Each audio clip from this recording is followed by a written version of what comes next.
بسم اللہ الرحمن الرحیم. قال النبی صلی اللہ علیہ وسلم ان اعظم النکاح برکتاً ایسرہن. وقال النبی صلی اللہ علیہ وسلم فی مقام آخر یا معاشر الشباب من استطاع منکم الباء فلیتزوج ومن لم یستطع فعلیہ بالصوم فإنہ لہ وجاء. عزیز سامعین کرام، نکاح اس عنوان پر 10 حدیث پیش کرنی ہے. کچھ ہدایات اور کچھ معاملات، کچھ واقعات کے ذریعے آپ کے سامنے بات پیش کی جائے گی. ابھی میں نے 2 احادیث کے ٹکڑے آپ کے سامنے پیش فرمائے. اس کا اردو متن یوں ہے کہ اللہ کے نبی صلی اللہ علیہ وسلم فرماتے ہیں کہ جس نکاح میں اخراجات کم ہوتے ہیں اس میں برکتیں ہوتی ہیں. اور ہم دیکھتے ہیں کہ اس کا جو عکس ہوگا، اس کا جو رزلٹس ہوں گے، کیا برکتیں ہوں گی، کیا اس کے رزلٹس ہوں گے، آخر میں انشاءاللہ کچھ واقعات کے ذریعے آپ کے سامنے پیش کی جائے گی. دوسری حدیث جو آپ کے سامنے پیش کی، اس کا ترجمہ یوں ہے کہ نوجوانوں، تم میں سے جو بھی شادی کی طاقت رکھتا ہو اسے نکاح کر لینا چاہیے، اور جو طاقت نہ رکھتا ہو اسے روزہ رکھنا چاہیے، کیونکہ یہ خواہش نفسانی کو توڑ دیتا ہے. نکاح جو لفظ ہے لغت میں آتا ہے کہ 2 چیزوں کا آپس میں ملاپ ہونا. اس طرح اس کو کہتے ہیں لغوی معنی نکاح کے، کہ اس کی شکلیں بیان کی گئیں کہ بارش جب برستی ہے تو زمین میں پوری طرح سے جب پیوست ہوتی ہے، جو جذب ہوتی ہے، وہ ایک اس کا معنی ہے. دوسرا معنی یہ ہے کہ پیڑ کا آپس میں ایک دوسرے سے ملنا، جذب ہونا، اس کے ذریعے کچھ حاصل ہونا. اسی طرح سے ایک مرد کا عورت کے پر ٹرسٹ ہونا اور آپس میں ملاپ ہونا. اسی طرح سے کہ نیند کا آنکھوں میں آنا اور اس میں جو ہے نا سونے کی علامت ہونا. اس طرح کے معنی لغوی معنی آتے ہیں. اس کی شرعاً جو تعریف ہے وہ یوں ہے کہ النکاح ینعقد بالایجاب والقبول لفظاً بحضور الشاہدین بالغین عاقلین ذرین مسلمین. یعنی نکاح کا جو ڈیفینیشن اسلام نے دیا ہے وہ یوں ہے کہ 2 عاقل بالغ مرد، وہ بھی آزاد مرد، یا ایک مرد اور 2 عورتوں کی موجودگی میں ایجاب و قبول کا نام نکاح ہے. اور نکاح میں شرط یہ ہے کہ ایجاب و قبول کے ساتھ ساتھ مہر ہو اور خطبہ نکاح ہو. ہم دیکھتے ہیں کہ مختلف مذاہب میں شادی کے مختلف جو ہیں رواجات ہیں، مروجہ طریقے ہیں، اور اس کے کچھ پازیٹیو پوائنٹس بھی ہیں اور نگیٹو پوائنٹس بھی ہیں. لیکن اسلام نے جو نکاح کا جو طریقہ اور جو شکل دی ہے بہت ہی پاکیزہ بنیاد پر رکھی ہے. کہ سب سے پہلی چیز یہ ہے کہ نکاح کی جو بنیاد اللہ رب العزت نے رکھی ہے وہ تقوی پر رکھی ہے. جو افراد اپنے اولاد کی نکاح کو تقوی پر رکھتے ہیں اس کا رزلٹ مختلف ہوگا، اور جو افراد نکاح کی بنیاد دکھاوے کے لیے، ریاکاری کے لیے، اپنی بڑائی کے لیے، اپنی شو پٹ اپ کے لیے لگتے ہیں تو زندگی میں اس کے اثرات جو ہے نا مختلف نظر آتے ہیں. کہ نکاح جو ہے وہ ایک معاشرتی معاملہ ہے کہ انسانی نفسیات میں اللہ رب العزت نے رکھی ہے کہ مرد اور زن میں الفت، محبت، ملاپ اور کھینچاؤ پن رکھا ہے. اور اس نفسانی خواہش کی تکمیل کے لیے اللہ رب العزت نے نکاح کا جو ہے نا شکل رکھی. حضرت آدم علیہ السلام کی پیدائش ہوئی، اس کے بعد حضرت حوا علیہ السلام کی پیدائش ہوئی تو اللہ رب العزت ان دونوں کا نکاح فرمائے. یعنی جب سے انسان کی تخلیق ہوئی ہے یہ جو ہے نا فطری طور پر رکھی ہے. اس کے بعد ہم دیکھتے ہیں کہ ہمارا معاملہ کیا ہے کہ اللہ رب العزت یہ کہ حضور صلی اللہ علیہ وسلم فرمایا ہے کہ جس نکاح میں آسانی ہوگی، یعنی آسان نکاح ہوگا، اس میں برکتیں ہوں گی. کس طرح سے برکتیں ہوں گی؟ دیکھیے کہ جو مختلف برکتیں ہیں اس میں سے ایک برکت یہ بھی ہے کہ نیک اور صالح اولادیں ہوتی ہیں. ان کی جو نسل ہوتی ہے، نسل کی جو بنیاد ہوتی ہے وہ دینداری پہ اگر ہوگی تو بہت ہی نیک اور صالح ہوگی اور اسلام کے فروغ کے لیے کام کرے گی. کہ امام بخاری کے استاد ہیں عبداللہ ابن مبارک، ان کا واقعہ ملتا ہے کہ ان کے والد مبارک کہ وہ کسی باغ میں کام کرتے ہیں، ملازمت کرتے ہیں، اور ان کو باغ کے مالک یہ کہتے ہیں کہ تمہیں اس کی نگہبانی کرنا ہے، حفاظت کرنا ہے. کچھ عرصہ گزرتا ہے اور اس باغ کے مالک کے پاس ایک مہمان آتے ہیں اور مہمان کی ضیافت کے لیے باغ کے مالک مبارک صاحب کو بولتے ہیں کہ جا کر کچھ پھل لاؤ، تو وہ پھل لاتے ہیں، پیش کرتے ہیں، تو کھانے کے بعد یہ ہوتا ہے کہ وہ کڑوا نکلتا، پھر کہتے ہیں کہ جا کے ایک پھل لاؤ،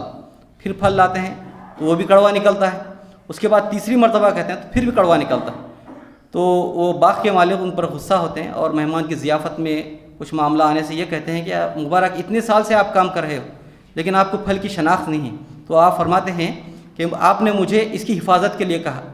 میں نے اس کو اب تک چکھا نہیں۔ تو وہ مہمان وہاں سے نکل جاتے ہیں فوراً اور اپنی اہلیہ کے پاس جاتے ہیں اور ایک واقعہ سناتے ہیں۔ ان کی اہلیہ کہتے ہیں کہ ان سے مشورہ کرتے ہیں کہ ہماری بیٹی کا نکاح ان سے کیا جائے، تو ان کی اہلیہ کہتے ہیں آپ یہاں تک کیوں آئے، وہیں پر اس کی جو ہے نا آپ رضامندی لے کر آتے۔ تو فوراً واپس جاتے ہیں، مبارک صاحب سے گفتگو ہوتی ہے اور اس کے بعد نکاح ہو جاتا ہے۔ اور یہی وہ مبارک ہیں جن سے ایک اولاد ہوتی ہے عبداللہ ابن مبارک، اور عبداللہ ابن مبارک وہ ہیں جو امام بخاری کے استاد ہیں کہ کس طرح سے آسان نکاح میں کس طرح سے برکت ہوتی ہے۔ اس کے بعد کہ نکاح کے بارے میں آتا ہے کہ یہ ایک طرح کا عہد و پیمان ہے، کہ کس طرح کا عہد و پیمان کہ الفت، محبت، بھائی چارگی اور ملاپ کا ہے، اور اس توازن، یہ اس سوسائٹی کا جو توازن ہوتا ہے اسی نکاح سے ہوتا ہے۔ نکاح کے اپوزٹ اگر ہم دیکھتے ہیں تو فحش ہے، مختلف جو ہے نا شیطانی اعمال ہیں۔ حضور صلی اللہ علیہ وسلم یہ بھی فرماتے ہیں کہ جو شخص نکاح کرتا ہے وہ شیطان واویلا کرتا ہے کہ اس نے اپنے آپ کو مجھ سے بچا لیا۔ کہ کتنی اہم چیز سوسائٹی میں بیلنس رکھنے کے لیے، سوشل ایونٹس کے لیے اللہ رب العزت نے اسلام کے، حضور صلی اللہ علیہ وسلم نے اسلام نے نکاح کا کس طرح سے درس دیا۔ اس کے بعد اللہ رب العزت یہ بھی فرماتے ہیں کہ نکاح، حضور صلی اللہ علیہ وسلم نے نکاح کو نصف ایمان کا درجہ دیا ہے، کہ اللہ رب العزت نے نکاح کے ذریعے مسلمان کا آدھے دین کی حفاظت کی، اور آدھے دین کی حفاظت کے لیے کرتے ہیں کہ وہ اللہ رب العزت سے ڈرتا رہے تا حیات تک۔ اور یہ بھی آتا ہے کہ اور ایک حدیث یہ بھی ملتی ہے کہ عالم ھذا النکاح فجعلہ فی المساجد، یعنی نکاح کا معاملہ دیکھتے ہیں کہ فضول خرچی ہے، اور فضول خرچی بھی اتنی ہے کہ ہم بولنے کی ضرورت نہیں ہے، آپ بھی اچھی طرح سے واقف ہیں اور میں بھی اچھی طرح واقف ہیں کہ جیسے جیسے علم بڑھ رہا ہے اور پیسہ آ رہا ہے، ہم اپنے آپ کو کس طرح سے شو کر رہے ہیں اور کہاں کہاں اپنے نکاح کر رہے ہیں،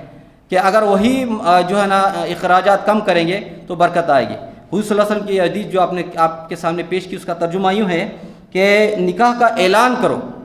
یعنی اعلان کرنے کی بات آئی، دعوت کا ضیافت کی بات نہیں ہے، بلکہ جو نکاح ہوتا ہے اعلان کریں۔ اعلان اس لیے کریں کہ اب جب وہ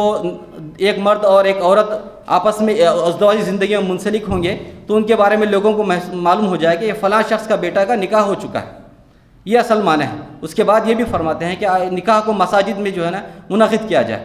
کہ دیکھیے کہ مساجد میں منعقد کرنے کا کئی وجوہات ہیں، یعنی اس کی کئی جو ہے نا فوائد ہیں۔ اس میں سے ایک فائدہ یہ بھی ہے کہ دوسرے مذاہب میں ہم دیکھتے ہیں جیسے کرسچینٹی میں کہ جب میرج ہوتا ہے ان کا تو وہ لوگ چرچ میں آتے ہیں، یعنی چرچ میں آنے کا صرف نکاح کے یہ میرج کے لیے نہیں آتے، بلکہ ان کا ایک سسٹم، سوشل سسٹم یہ ہے کہ لوگ وہاں پر آئیں اور ان کے دین کو، ان کے مذہب کے روایات کو سمجھیں۔ اور ایک پادری کا مقام ہوتا ہے، یعنی اس کا ایک اسٹیٹس ہوتا ہے کہ ان کے مذہب کے اندر کہ جو پریچرز ہوتے ہیں ان کا کیا مقام ہوتا ہے، اس کے ہب یعنی سینٹر کے طور پر دیا گیا ہے۔ تو مساجد میں نکاح منعقد کرنے کے کئی فوائد میں سے ایک فائدہ یہ بھی ہے کہ ہمارے جو قاضی حضرات کہیں یا پھر نکاح کرنے کے جو مختص ہوتے ہیں ان کا ایک رتبہ اور مقام جو ہے نا ایک پہچان ہوگی، وہاں سے جو ہے نا دین کی باتیں ہوں گی۔ کہ آپ اگر مساجد میں چھوڑ کر دوسری جگہ نکاح کرتے ہیں تو آپ دیکھتے ہیں کہ خطبہ نکاح ہوا، کہ پوری مجلس جمی بھی ہے، اسٹیج ہے، دلہا ہے، اس کے کیا بولتے ہیں گواہ وغیرہ ہیں، اور پورے افراد ہیں، اور ہر طرح کی آواز ہے، گل و شور ہے، کہ ایک کونے میں جو ہے نا قاضی صاحب وہ دلہے صاحب کو وکیل صاحب کی گواہی میں کچھ گواہی دیتے ہیں، اور چھوٹی سی آواز میں خطبہ نکاح ہو جاتا ہے۔ وہ افراد کو کیا معلوم، جب دعا کرتے ہیں تو آمین کہتے ہیں، اتنا ہی۔ یعنی خطبہ نکاح کا جو میننگ ہے، جو